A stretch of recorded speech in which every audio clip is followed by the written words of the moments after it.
Halo anak-anak, semoga kita dalam keadaan sehat walafiat ya.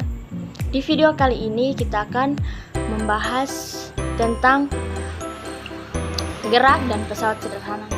Namun sebelum itu, perkenalkan nama saya Mersiuni Trisanti Leratu, kelas E semester 5 dari program studi Pendidikan Guru Sekolah Dasar Universitas Nusa Cendana. Sebelum kita masuk di praktikum, kita bahas materi singkat.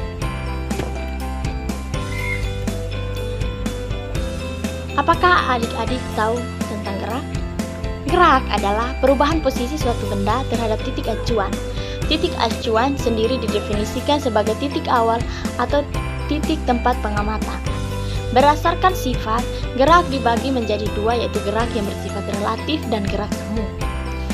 Gerak bersifat relatif artinya gerak suatu benda sangat bergantung pada titik acuannya.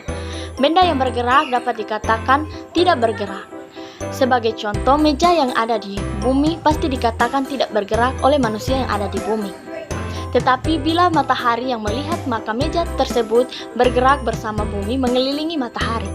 Sedangkan gerak semu adalah benda yang diam tetapi seolah-olah bergerak karena gerakan pengamatan.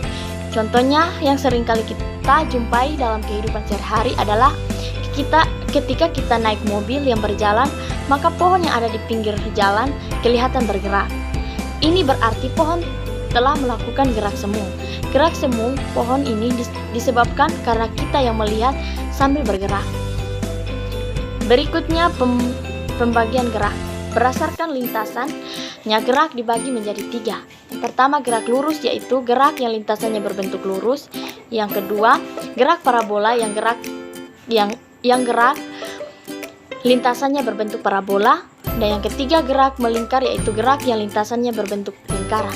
Sedangkan berdasarkan percepatan, gerak dibagi menjadi 2, yaitu gerak beraturan adalah gerak yang percepatan sama dengan 0 atau gerak yang kecepatannya konstan. Gerak berubah beraturan adalah gerak yang percepatannya konstan atau gerak yang kecepatan berubah secara teratur. Pada kesempatan ini, kita akan bahas tentang gerak lurus. Gerak lurus sendiri dibagi menjadi 2, yaitu gerak lurus berubah beraturan atau GLB. GLB adalah gerak benda yang lintasan lurus dan kecepatan konstan tetap. Contoh gerak GLB adalah mobil yang bergerak pada jalan lurus dan kecepatan tetap. Gerak lurus berubah beraturan atau GLBB adalah gerak lintasannya lurus dengan percepatan tetap dan kecepatan yang berubah secara teratur. Contoh GLBB adalah gerak buah jatuh dari pohon, gerak benda dilempar ke atas. Setelah mengetahui pengertian dari gerak dan macam-macam gerak, kita akan melakukan praktikum mengenai gerak lurus.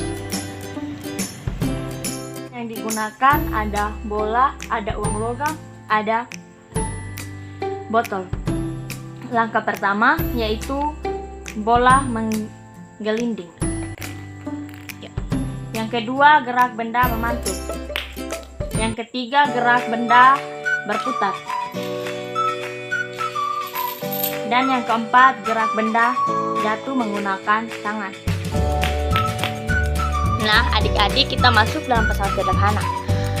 Apa itu pesawat sederhana? Pesawat sederhana disebut sebagai mekanisme paling sederhana yang memanfaatkan keuntungan mekanik untuk mengandalkan gaya. Selain itu, di pesawat sederhana merupakan alat-alat yang dapat memudahkan pekerjaan manusia. Dalam pesawat sederhana diperlukan satu gaya kerja untuk bekerja melawan satu gaya beban. Pesawat sederhana adalah peralatan yang memudahkan pekerjaan manusia dalam melakukan suatu usaha. Kesederhanaan cara menggunakannya membuat jenis peralatan ini disebut pesawat sederhana. Jika beberapa pesawat sederhana digabungkan, maka akan membentuk pesawat rumit seperti sepeda, mesin cuci, mobil, dan masih banyak lagi. Dalam pesawat sederhana diperlukan satu gaya kerja untuk melawan satu gaya beban, yaitu jenis-jenis pesawat sederhana dan kegunaannya. Yang pertama, pengungkit atau tuas. Di sekitar kita banyak peralatan yang menggunakan prinsip kerja pengungkit. Contohnya gunting, pemotong kuku. Berdasarkan letak beban, kuasa, dan penumpunya, pengungkit dibedakan menjadi 3 golongan sebagai berikut. Yang pertama, pengungkit golongan 1. Pada pengungkit golongan 1, letak titik tumpu berada di antara beban dan kuasa. Contoh prinsip kerja pengungkit golongan 1 yakni gunting, pemotong kuku, dan tang. Yang kedua adalah pengungkit golongan 2. Pada pengungkit golongan 2, letak beban di antara titik tumpu dan kuasa. Kereta sorong, pembuka kaleng, dan pemotong kertas merupakan alat-alat yang digunakan prinsip kerja pengungkit golongan 2. Contohnya pada kereta sorong yang banyak digunakan oleh pekerja bangunan untuk mengangkat pasir atau material lainnya.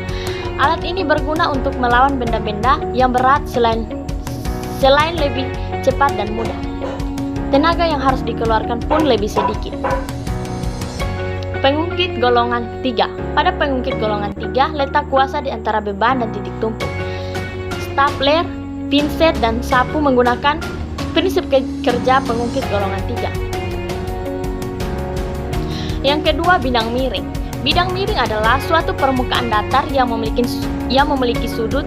Sudut tersebut merupakan sudut tegak lurus terhadap permukaan horizontal. Bidang miring juga berguna untuk membantu memindahkan benda-benda yang terlalu berat. Contoh, cara paling mudah untuk memindahkan peti ke dalam truk yaitu dengan menggunakan bidang miring. Peti dapat didorong atau ditarik melalui bidang miring. Tenaga yang dikeluarkan lebih kecil daripada mengangkat peti secara langsung. Yang ketiga, katrol. Katrol adalah sebuah roda yang sekelilingnya diberi tali dan digunakan untuk memudahkan pekerjaan manusia. Contohnya ketika kita mengambil air dari sumur menggunakan timba. Sebenarnya beban yang harus diangkat tidak berubah, hanya saja saat menggunakan timba, beban tidak akan bertumpu pada tangan, tetapi juga tertumpu pada berat badan. Selain itu, dengan timba, pekerjaan mengangkat akan berubah menjadi menarik sehingga lebih mudah. Yang berikut, roda. Roda memungkinkan manusia untuk bekerja lebih cepat dan mudah, serta dapat digunakan untuk memindahkan benda agar lebih ringan. Roda memiliki sebuah poros dan bisa berputar pada porosnya. Roda berporos juga digunakan dalam mesin-mesin kendaraan maupun industri. Peralatan yang menggunakan roda berpasangan biasanya dihubungkan pada poros roda. Poros roda berada pada titik temu jari-jari roda.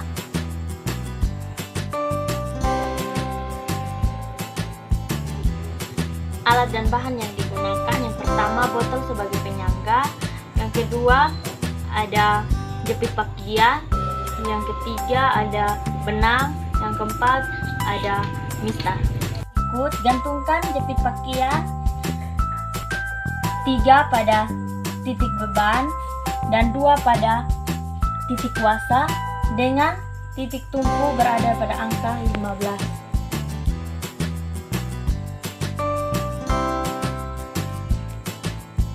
Pahaman dan 2 jepit pakaian pada titik kuasa dengan titik tumpu berada pada angka 15. Kemudian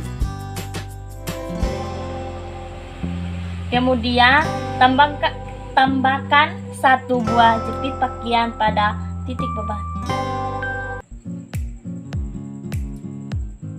Dan kita lihat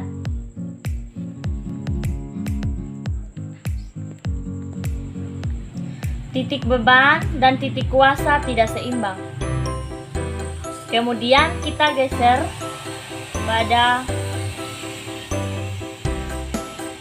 angka 14. Jadi 14 titik tumpu dan kita lihat seimbang.